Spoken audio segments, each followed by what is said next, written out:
जिंदाबाद जिंदाबाद। नमस्कार, आदाब। मैं इमरान अहमद अंसारी। जैसा कि आप देख सकते हैं, अभी मैं मौजूद हूँ यहाँ बस्ती नगर पालिका परिषद में, और यहाँ व्यापार मंडल के लोग एकजुट होकर यहाँ पे आए हुए हैं। तो इनसे हम जानने का प्रयास करेंगे कि आखिर एकजुट होकर नगर पालिका को इस तरह से घेराव क्यों किया गया है। तो हम यहाँ अध्यक्ष जी भी हैं और तमाम लोग हैं, तो इनसे जानने का प्रयास करेंगे कि आज किस लिए ये यहाँ पे आए हुए हैं। तो सर, आज आप घेराव किए हैं एकजुट होकर यहाँ नगर पालिका पे, ये किस लिए किया गया है? इसका घेराव इसलिए किया गया है कि पिछले काफी दिनों से नगरपालिका परिषद द्वारा व्यापारियों को एक नोटिस दी जा रही है लाइसेंस शुल्क के विरुद्ध, लाइसेंस शुल्क के। और लाइसेंस शुल्क का जो नोटिस है वो किसी स्तर पे भी मान्य नहीं है, ना ही किसी जिले में लगा है। अन्यत्र जिलों से हमने पता लगाया, उन पता लगाने पे हमको पता चला कि कहीं भी लाइसेंस का नोटिस नहीं जारी हो रहा, ना ही कहीं कोई लाइसेंस का शुल्क दे रहा है। और नगर पालिका को ये अधिकार भी नहीं है कि हमसे वो लाइसेंस का कोई शुल्क ले। तो हमने इस पे एक बात रखी है, और बाकी 4 पॉइंट और हैं हमारे, उन पॉइंटों पे भी हमने रखा है। जो इन्होंने नगर पालिका के किराए बढ़ा दिए गए थे, उन किरायों को कम करने के लिए, क्योंकि अचानक से कई साल बाद, 10 साल 15 साल 20 साल बाद, जिसके 50 रुपये किराया था उसका 500 कर दिया जाए, जिसका 200 किराया था उसका 1500 कर दिया गया। उसको कम करने के लिए, उस पर पुनर्विचार करने के लिए हमने आज यहाँ पे वो दिया है। और यहाँ पे पार्किंग की कोई सुविधा नहीं। नगर पालिका की तरफ से जो जनता को मिलना चाहिए, जो व्यापारियों को मिलना चाहिए, वो उसकी सुविधा कहीं पे भी नहीं है। और जो सुविधा दी भी जा रही है, जैसे अभी हमने इसमें नहीं डाला है, लेकिन मैं आपको बता दूं, यहाँ पे मूत्रालय बहुत सारे बने हैं, लेकिन आप खड़े हो जाइए तो नाक बंद करके भाग जाएंगे।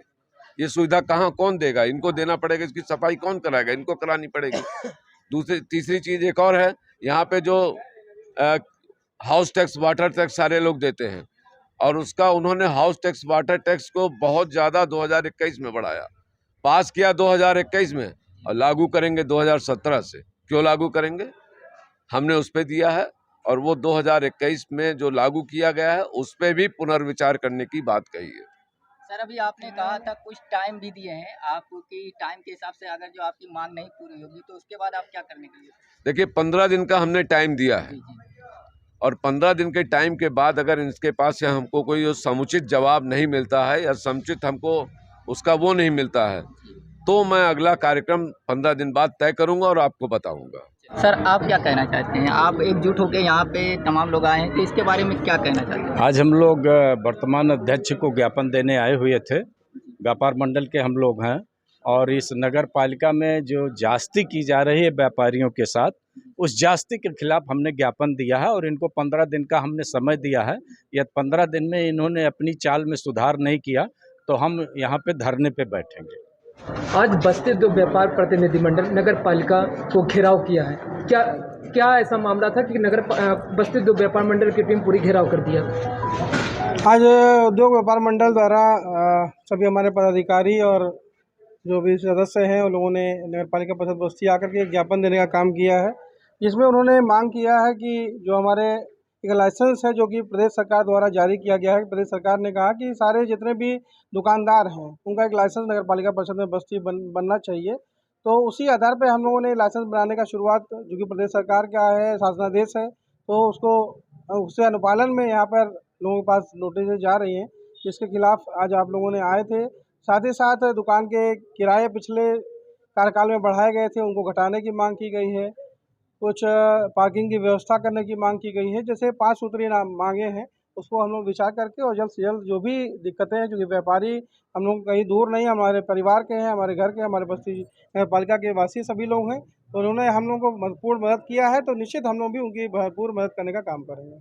अभी आपने कहा कि जो बस्ती के व्यापारी हैं आपके परिवार हैं, और यहाँ पर बहुत दिनों से बीजेपी की सरकार थी, लेकिन बीजेपी को सरकार का हटाकर व्यापारियों ने पूर्ण बहुमत से सपा सरकार लाया बस्ती में, तो ऐसे क्यों हो रहा है? ये पहले का है। जो भी इन्होंने 5 मांग किया है, वो सारे 5 मांग पहले के कार्यकाल में पूरे हुए हैं।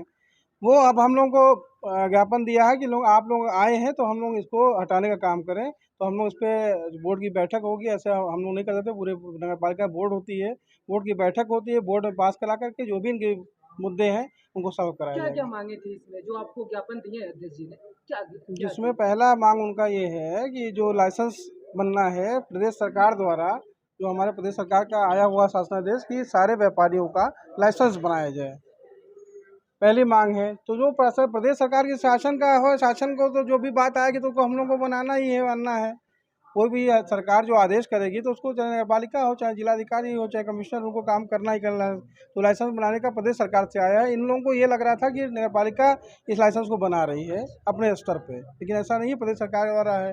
दूसरी मांग थी कि जो किराए बढ़ाए गए पिछले कार्यकाल में, हमारे कार्यकाल में नहीं, इससे पहले जो कार्यकाल था, इसमें जो नगरपालिका की दुकानें हैं इनका किराया वृद्धि की बात की, किराया वृद्धि कर दिया गया, 500 था 1500 कर दिया गया। उनका ये कहना है कि बढ़ाया जाए लेकिन एक मानक उसका होना चाहिए, इकट्ठे 500 का 1500 नहीं होना चाहिए। तो उसको हम लोग बोर्ड की बैठक में पुनः उठाएंगे। ताकि बोर्ड बैठक में उठा था, इसको ये हुआ कि अगर जो बोर्ड की बैठक जो पहले क्या अगर कर दिया तो वही बोर्ड अगर पुरानी वाली थी, अगर फिर किराया कम कर देते फिर किराया कम हो जाता। लेकिन अब नई बोर्ड अगर पुराना कोई बोर्ड का करके गया तो उसको ख़त्म नहीं कर सकता, जैसा कि शासनादेश बताता है। तो और एक मांग इनकी थी, रोडवेज पे एक कूड़ादान है जहाँ बड़ा गंदगी रहती है, उसको पहले से ही इनको पता नहीं रहा होगा, हमने पहले पिछले हफ्ते ही उस कूड़ेदान को हटा दिया है और वहाँ साफ़ सफाई भी करा दी है।